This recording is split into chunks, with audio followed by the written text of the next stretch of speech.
Hey guys, welcome to TAi Think About It, episode 2, with your host, me, Stefan.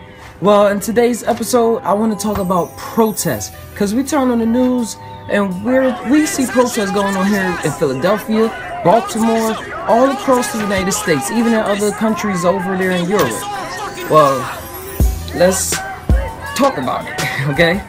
Let's start off with this. Where does the word protest come from? Well, it's Latin. Breakdown, the word pro means to forth or before, bring forth or before. And the second part, test, comes from the Latin word testare or testari, which means to testify. And testify simply means to affirm the truth of. Now, what are all these protesters, what truth are they affirming? What truths are they fighting for? The underlying truths underneath all the chaos and stuff that all the media is trying to portray of what's really going on, because they are bringing up violence, where it's not really violence, it's really just action at work, and when somebody don't like your action, it's considered violent. Okay, well, let's start at the top of the ladder and then we're going to work our way down so we can see what is really going on.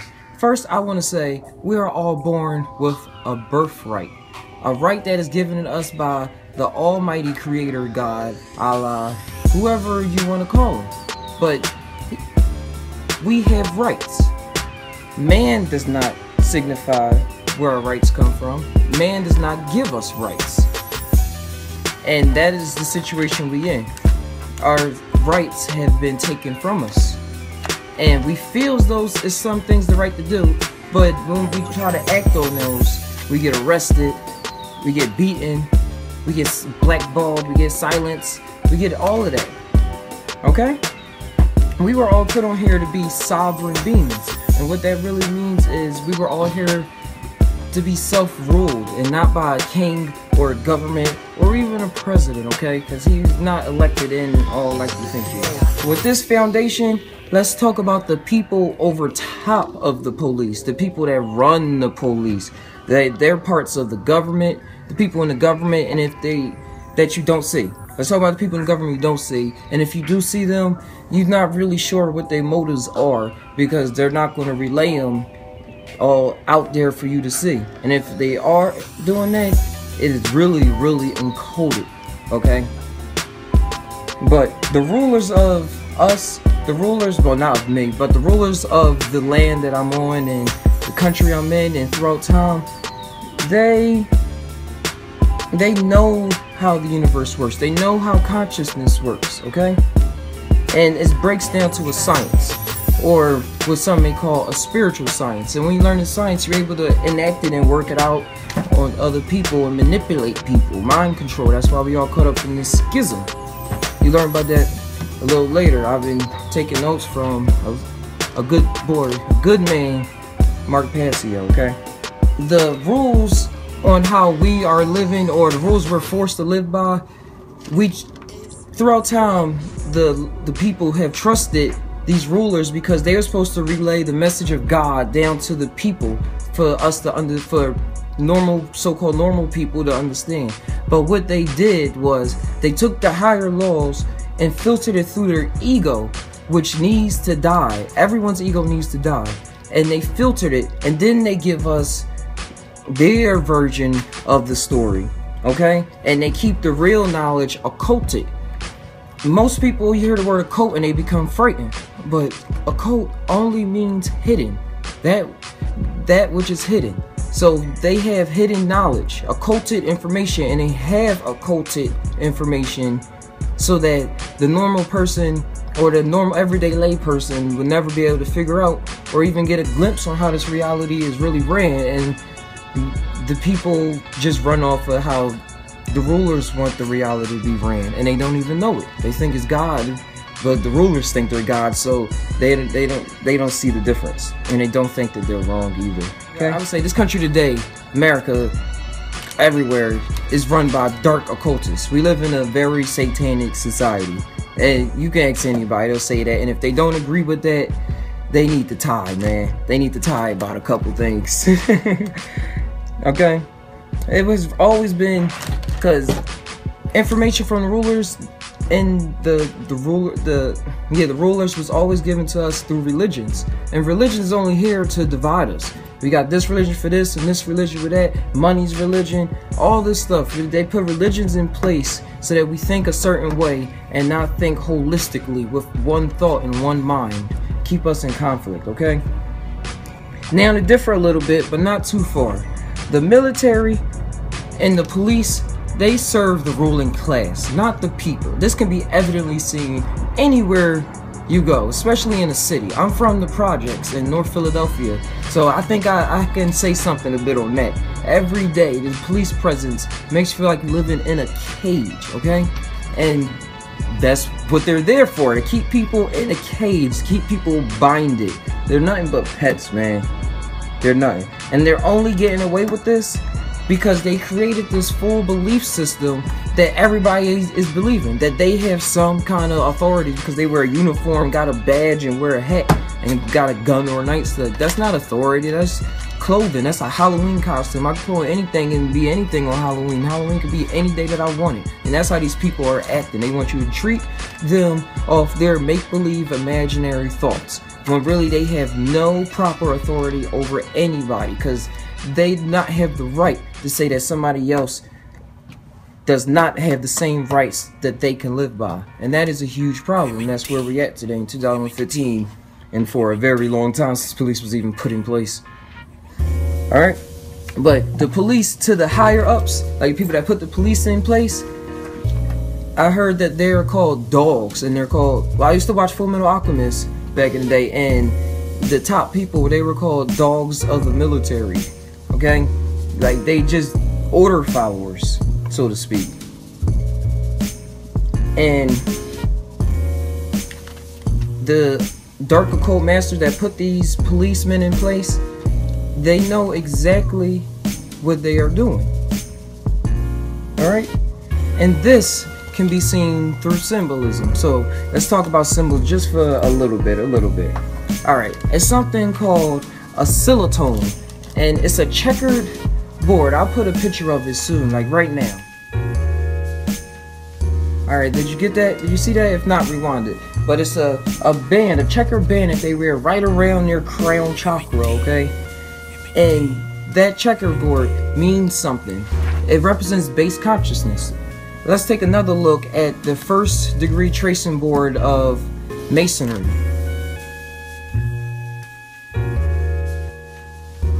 Alright, that floor represents the floor of the house. Like I said before, it represents base consciousness, consciousness that is not yet awakened, which is how they look at us. They look at us as not being awakened at all, and especially the cops. And the cops think they're doing the right thing, like they have all the morals, and they're making sure everything is according to law. Well, whose law, man? Whose law, for real? So, it's represented first degree tracing board. Now let's take a look at another symbol that you might have seen.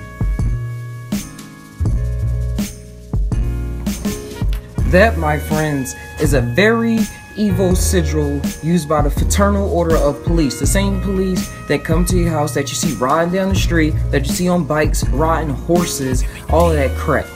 That is their symbol, that is their badge. Now, why did I show this to you? First, let's go back. Well, let's go somewhere else.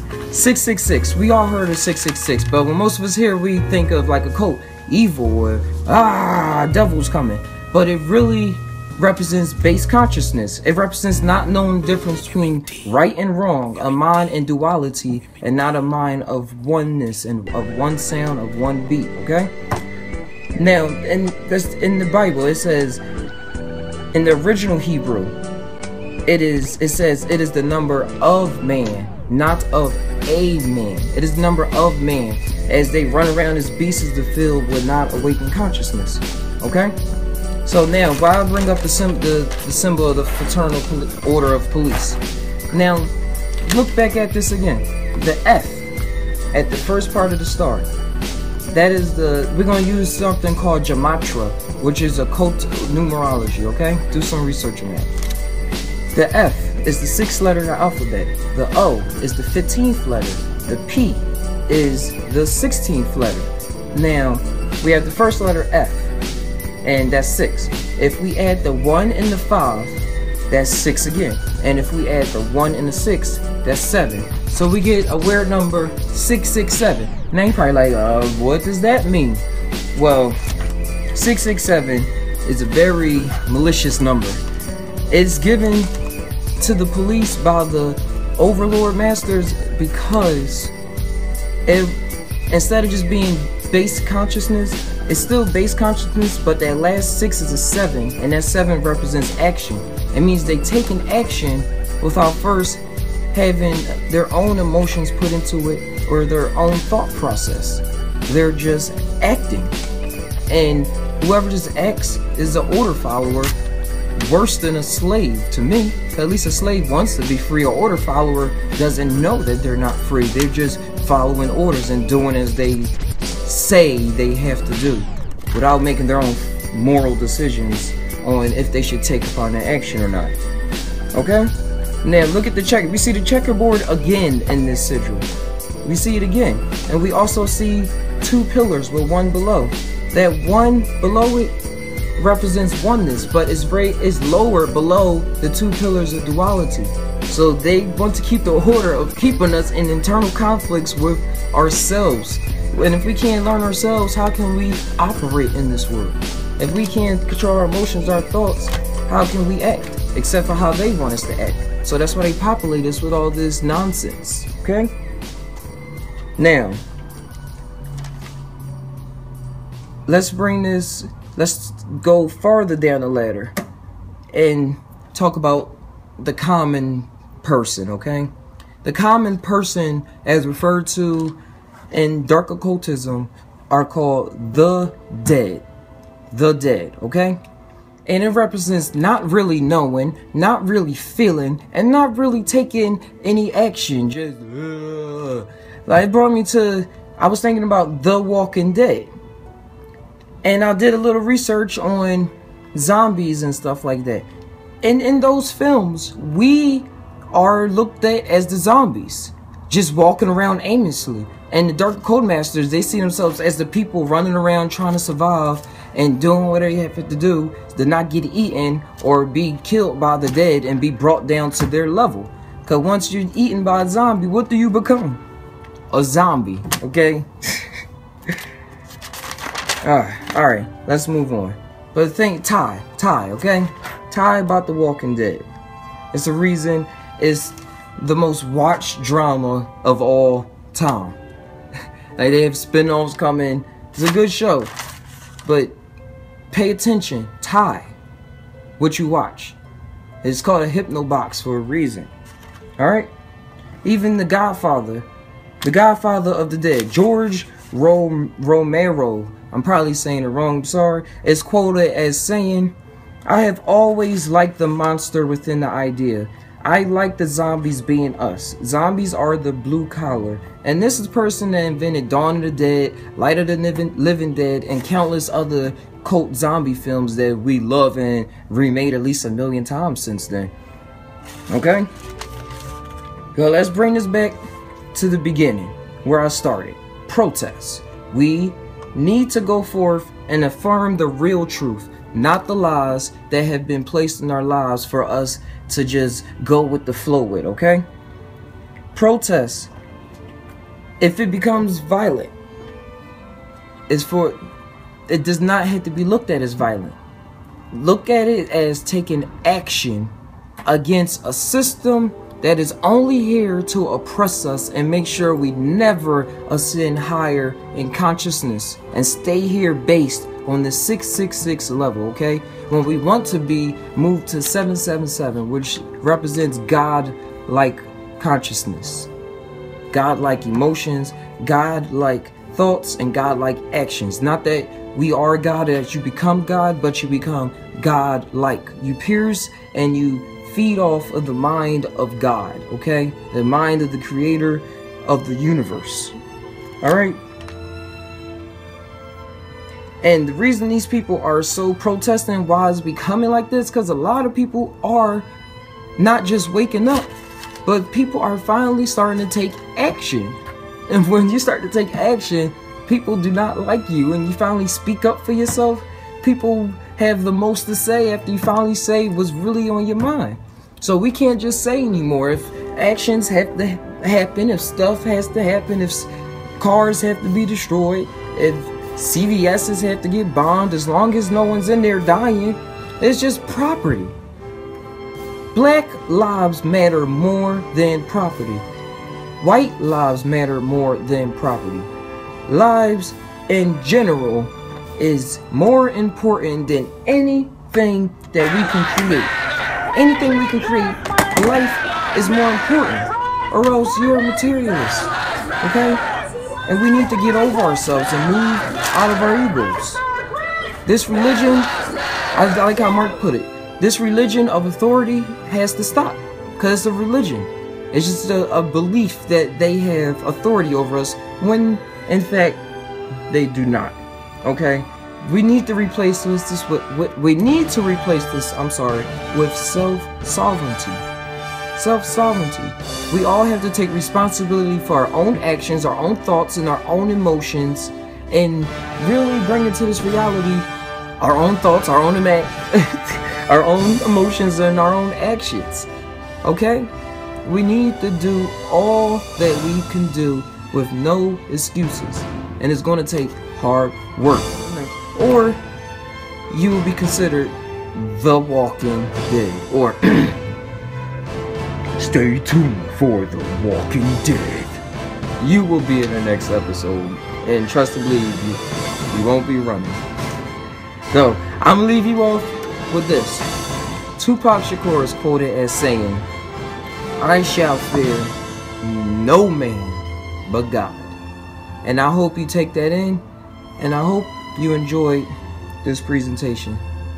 And just remember, a lot of people TAi, but do they really TAi? We're live on CNN right now. So let me explain one thing. He's talking about the altercation that we saw on our air that happened right on getting onto I-95, Interstate 95, about an hour ago. Were you in that group? Yes, I was. Can you tell me about it? We came up, we just wanted to walk down the freeway. Let's stop, please, let's stop. We came to the freeway. As soon as we walked up, they started pushing us with their nightsticks and had their batons ready. They were hitting us with their bikes. They had the horses and all that other that they do, trying to intimidate us. And I got hit in the chest a few times. A few police officers put their hands on me and told me I couldn't move their hands. Listen, we're here because we're angry. I know. We're angry about this system that we've lived in forever. There's martial law in Baltimore. There's been martial law in black neighborhoods forever. Can I ask you your name, sir? Idris. Idris, one of the things I've been asking as I've been on the streets here today is, what do you want to see? What's your big goal? What's your long-term hope? We want equality of justice. That's what this is about. It's not people getting killed. It's about equality of justice. It's about being seen as equals in the eyes of the law. Were you there in front of the federal prison just about half an hour ago, Yes. Anderson? A big group, Yes. all of you guys stopped in front of the federal prison, I'd say for about 15 minutes. Yes. And what I saw when I looked up through the thin windows were some of the inmates flicking their lights on and off, pounding on the glass. What was that moment like for you, and why did you guys congregate there? It was powerful, and we're here to say that we're not going to just let them walk all over us. We're citizens of this country. I'm just as important as you, and they should see that. You are. They don't see that. In our neighborhoods, it's police above citizens. In your neighborhoods, it's citizens above police. They don't know that. The police have no integrity when they come into our neighborhoods. I think I'll let you go and keep marching, but tell me one thing. What is your hope for a year from now? How do you want to see things different? When you're talking to your lawmakers, what can they do? Honestly, I have no idea. Listen, I just want the police to be held accountable. I don't understand why it's hard to believe that a police officer would shoot an unarmed man and then say my life was in danger and be lying when the police have been known to be dirty for many years. Police have been in cahoots with the mob and all types of other crime syndicates. And suddenly, when a black guy gets shot, oh, the police guy, oh, he's infallible. He's without reproach. Police can just get away with anything when it comes to a black person. Yeah, give him that. Thank you for talking to me. No problem. And I know you got to get on with the group, but I appreciate hearing from you. Thank you.